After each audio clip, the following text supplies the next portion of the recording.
தந்தை மகன் தூய ஆவியாரின் பெயராலே ஆமென். இயேசு கிறிஸ்து அன்புமிக்க சகோதர சகோதரிகள் உங்கள் அனைவருக்கும் கிறிஸ்து இயேசுவின் அன்புகளது வணக்கத்தை தெரிவித்துக் கொள்கின்றேன். இன்றைய நற்செய்தி பாகமானது மத்தேயு நற்செய்தி 11ஆம் அதிகாரம் 20 முதல் 24 வரையுள்ள திருவாக்கியங்கள். குறிப்பாக 20வது வாக்கியம், இயேசு வல்ல செயல்கள் பல நிகழ்த்திய நகரங்கள் மனம் மாறவில்லை, எனவே அவர் அவற்றை கண்டிக்க தொடங்கினார். நாம் பார்க்கின்றோம், இயேசு பல அற்புதங்கள் அடையாளங்கள் செய்த போதிலும் மக்கள் என்ன செய்கிறார்கள்? அது மனம் மாறாமல் தங்களுடைய பிடிவாத குணத்தில் அப்படி இருக்கிறார்கள். எதற்காக தெய்வம் அற்புதம் அடையாளம் செய்கின்றார்? மக்களோட புரிந்து கொள்ள வேண்டும், இறைவனுடைய பிரசனம் உங்கள் மத்தியில் உண்டு என்பதை அவர்கள் உணர வேண்டும்.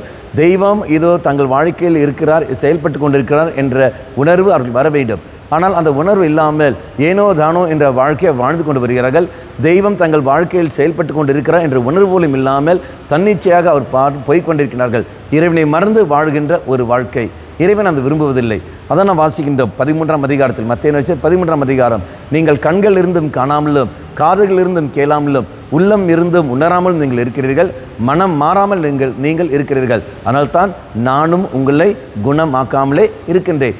இறைவனால் என்னை குணப்படுத்த முடியாததுக்காக அல்ல, இறைவனால் எனக்கு விடுதலை தர முடியாததற்காக அல்ல, மாறாக நீங்கள் மனம் மாறாமல் இருக்கின்ற காரணத்தினால், உங்கள் பிடிவாத குணத்தின் காரணமாக இவ்வளவு அற்புதங்கள் நான் காட்டியும் இவ்வளோ அதிசயங்கள் செய்தும் அது கண்டும் நீ உணராமல் இருக்கின்ற காரணத்தினால் என்னால் எதுவும் செய்ய முடியவில்லை. அப்போ இறைவன் அங்கே கண்டிப்பதை நான் காண்கின்றோம், நம்மளுக்கு கண்டிப்பது. அப்போ அந்த கண்டிப்பு எப்படி? ஐயோ கேடு.